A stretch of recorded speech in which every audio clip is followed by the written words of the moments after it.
So hello my friends, Devaun Lennox here, PhotographyPX. In today's video we'll cover the main highlight features and do an overview of Panasonic's newly released S5. Do know you can find timestamps and links in the description down below, as well as the pinned comment. And also know this is not a sponsored video. Let's get started. Initially released in the summer of 2020, the S5 is a brand new full-frame mirrorless offering from Panasonic. It came as quite a shock to the industry this year, as most users expected the long-awaited update to the acclaimed GH5, but it seems that that wait will continue. Instead, it marks the fourth model to continue Panasonic's flagship Lumix S series.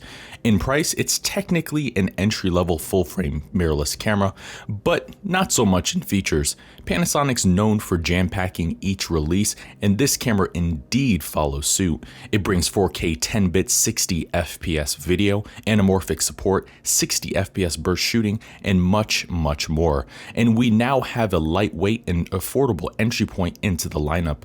Dubbed as the ultimate camera for filmmakers and content creators, Panasonic's made an interesting and exciting move with this camera. At first glance, the S5 indeed appears to be a miniature S1H or a full-frame counterpart to the GH5, and it sports many of their higher-end attributes, but at a far more approachable price point. They aim this camera at hybrid shooters looking for the essence of a conventional S-series camera in a more compact and lightweight package, and they also hope it'll compete favorably against Sony's new A7C, Olympus's EM1 Mark III, Fujifilm's X-T4, Canon's EOS R6, and Nikon's Z6. Tough competition. It features a full-frame 24.2 megapixel CMOS sensor without an optical low-pass filter and the Venus engine processor, a similar configuration as the S1. It also obtains the updated auto white balance option, now including auto white balance W and auto white balance C, which retain reddish and bluish tints. It obtains Panasonic's full suite of photo styles, the HLG photo mode, and you can now record photos in panoramic formats. The camera also offers continuous shooting speeds of 7 frames per second without autofocus, or 5 frames per second with continuous autofocus and tracking, and a reasonable buffer of 24 raw images or virtually unlimited JPEGs before slowing. On the video front, it blends many video capabilities from its predecessors. With that, it shoots 4K UHD video up to 30p in full frame or 60p using the APS-C crop mode, like the S1. It also shoots 1080p full HD video up to 60p or 180p using the slow and quick mode found on the mode position dial. And both resolutions shoot to either the MOV or MP4 formats via long gap compression. The camera also records video internally with 10-bit color and the 422 subsampling for both 4K 30p and 1080p 60p with a reasonable data rate of 150 megabits or 100 megabits per second respectively. You can also drop down to 420 subsampling and push the data rate to 200 megabits per second using the H.265 compression. Like many Panasonic cameras, it offers unlimited video recording time in 4K 30p and 1080p 60p with 8-bit color 420 subsampling. However, 4K 60p and 422 recording both have 30-minute recording limits, so beware. The camera also offers the following, and it's quite an extensive list here: zebras, waveforms, vlog and HLG view assist, anamorphic recording, several video-centric photo style modes including flat, cine like D, cine like V, like 709, vlog and HLG profiles, dual native ISOs, the luminance spot meter, the new slow and quick mode first introduced on the G100 with speeds up to 180 FPS, built-in timecode, the frame marker feature from the S1H, the red rec frame indicator, vertical video support, and outputs a clean 10-bit 4K 60 FPS 422 signal for use with external recorders. Low light performance is excellent. It features a native ISO range from 100 to 51,200, further expandable to 204,800. Since the camera inherits the same sensor, processor, and dual native ISO capabilities as the S1H, its performance is mostly identical, and users can expect usable images up to ISO 12,800 and videos up to 6,400. For focus, it uses Panasonic's standard 225 area contrast detect AF system with depth from defocus technology and support down to -6 EV.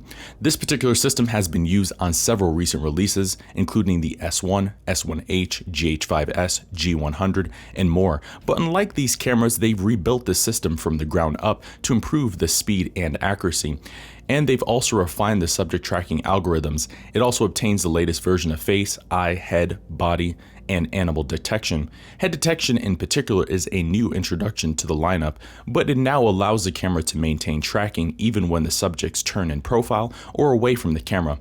The camera also obtains AF custom settings for videos, so you can tailor the tracking speed and sensitivity for better results, and it has touch face detection and several manual focusing aids such as focus peaking, focus magnification, and touch MF assist. It features a new BLK22 battery, and battery life is excellent. Panasonic rates the camera to deliver 470 shots per charge using the EVF, or over 2 hours of continuous video recording. And you can also get upwards of 1500 shots when using the Power Saver LVF mode. For displays, it uses an OLED electronic viewfinder with a resolution of 2.36 million dots, 0.74 times magnification, and a variable refresh rate of 120 Hz. And the eye cup surrounding the EVF has also gone back to the traditional shape, instead of the circular design featured on recent models. And it also has a 3-inch vari-angle touchscreen LCD with a resolution of 1.84 million dots, and this screen supports Panasonic's full suite of touch functionality, including touch focus and full menu navigation. Physically, the camera follows a similar design and build as other Lumix S cameras, and it borrows several elements, but in a smaller footprint.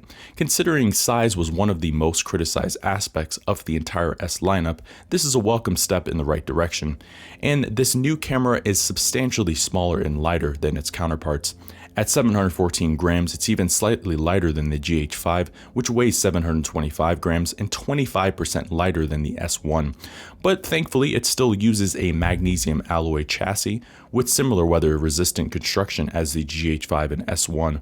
But outside of that, it has 5-axis image stabilization, the high-resolution mode, dual SD card slots, a USB Type-C port, a microphone input, a headphone output, Panasonic's extensive suite of 4K photo modes, the live view composite mode, built-in time-lapse, several in-camera lens correction options, and built-in Wi-Fi and Bluetooth low energy connectivity.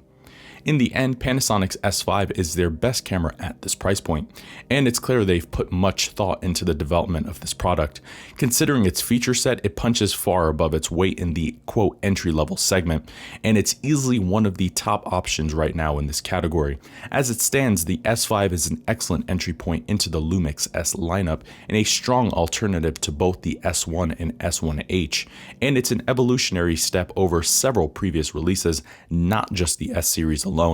With the substantial overhaul in autofocus performance, Panasonic has finally done away with their ultimate Achilles heel and now has a complete and reliable system, and compared to the competition, it's the far superior video camera at this price. Surely this is a camera to consider if you want high-end hybrid capabilities in a small lightweight body, and it'll be quite a popular option from now on. So there you have it, my friends. There are the highlights and overview of Panasonic's new S5. For more information on the S5 and other Panasonic cameras, check out our website, PhotographyPX.com. Go to our camera reviews page, then to the Panasonic section, and there you will see a full detailed written review, as well as other reviews of cameras that may be of interest to you. You can also look at the pinned comment in the description down below, and that will take you right to the full post as well. I've been your host, Devaun Lennox. We'll see you in the next video. Thank you for watching today's video.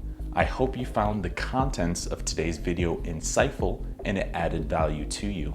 If you're new here, please consider subscribing if you haven't done so already.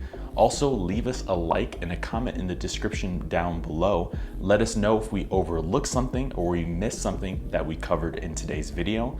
I've been your host, Devaun Lennox. Photography.